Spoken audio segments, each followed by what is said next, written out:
السلام عليكم ورحمة الله وبركاته. ازيكم عاملين ايه؟ يا رب تكونوا بخير. النهاردة فيديو جديد هنعمل مع بعض طريقة المش من الالف للياء. ولو انت ما عندكيش خميرة مش هنقول مع بعض البدايل، وهنقول مع بعض ازاي تطلعي حتة جبنة نضيفة وما فيهاش اي صوص ولا دود، وتبقى طرية معاكي وتبقى زي الكريمة معاكي. وزي ما انتوا شايفين كده هو هكسرها. طبعا دي بقى لها فترة طويلة عندي، شايفين من جوه ولا سوسة ولا دودة ولا اي حاجة ازاي، ومن جوه تلاقيها ناعمة وزي الكريمة ازاي، شايفين بتدوب خالص، ذوبان مش ناشفه خالص. هنقول مع بعض كل حاجه بالتفاصيل. قبل ما نبدا الفيديو، لو اول مره تشوفي قناتي، انا قناه يوميات هوبه، ما تنسونيش في اللايك والشير والاشتراك في القناه، ونتوكل على بركه الله. طبعا هقول لك ازاي تطلعي المش تقيل معاكي بالشكل ده، ولو هو خفيف هتعملي ايه عشان يتقل معاكي، ولو هو تقيل هنحله برضو عندنا ازاي تخففيه برضو زي ما انتوا شايفين كده. هو نتوكل على بركة الله. وقبل ما نبدأ الفيديو ما تنسيش تصلي على الرسول، ونشوف الفيديو مع بعض. طبعا اول حاجة جبت طبعا ده خميرة المش. انا كان عندي برطمان مش قبل كده، طبعا صفيته كويس بمصفى ضيقة او بمنخل زي ما انتوا شايفين، مش عاوزة فيه اي حاجة. طبعا ده مش صافي، طبعا ده اللي كان جوه المش. دي طبعا بتبقى حتت جبنة قديمة، او مثلا بتبقى فتافيت صغيرة جبنة، فلفل. هنقول مع بعض كل حاجة.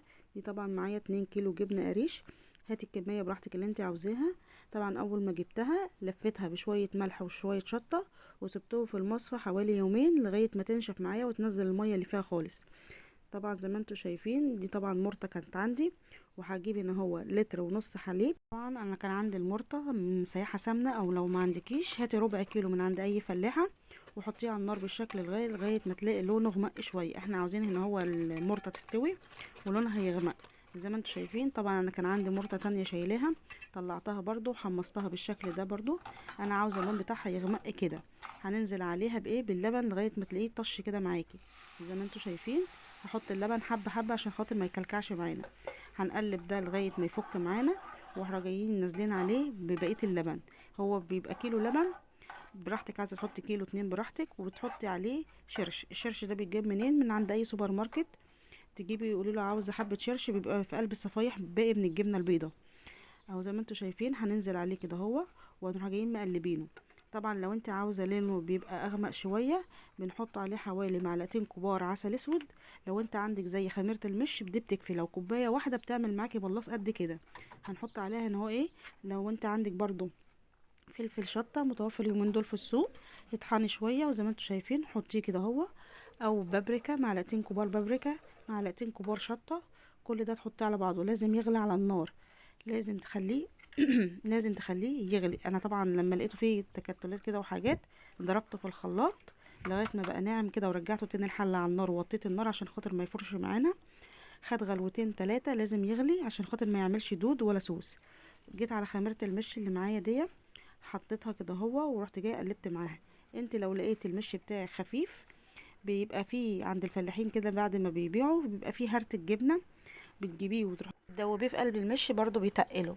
وفي برضو حمص من عند المقلة بتجيبيه في الكبة وحطيه برضو بيتقل المش. زي ما انتوا شايفين دي خميرة المش بتاعي بعد ما عملتها وظبطت الملح بتاعها والشطة، وهي كل ما تكون حامية بتقتل اي دودة او سوسة كده. هو زي ما انتوا شايفين حطيته في قلب. طبعا انت عندك بقى بلاص، عندك برطمان علبة زي دي بس تكون نضيفة وناشفة ما فيهاش مية، عشان خاطر الجبنة القديمة بيجيلها دود او سوس من المية. فلازم كل حاجة تعمليها وايديك وكل حاجة بتبقى ناشفة. طبعا الجبنة زي ما انتوا شايفين بتبقى زي الحجر طوبة. بحطها في اسقطها في قلب المش كده هو.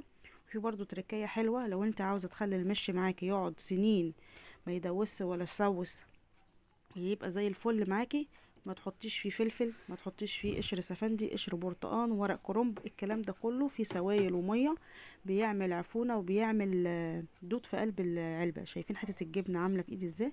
زي الكريمه بالظبط بتتكسر ازاي. هحطها طبعا في المش. وانت لو عاوزه تحطي دنكار من عند العطار، انا هنا هو بحبش احط الدنكار بصراحه، او مثلا مش متوفر عندي، بجيب شويه حلبة، معلقه كبيره حلبة، بغسلها وانقيها واسيبها تنشف، وبعد كده برشها بالشكل ده. زي ما انتوا شايفين المش بتاعي زي الفل ازاي، مفيهوش اي حاجه، وحته الجبنه زي الفل. انا طبعا هفتح عليها بعد قد ايه؟ بعد حوالي 3 شهور 4 شهور تكون الجبنه استوت وخدت وودت في قلب المش.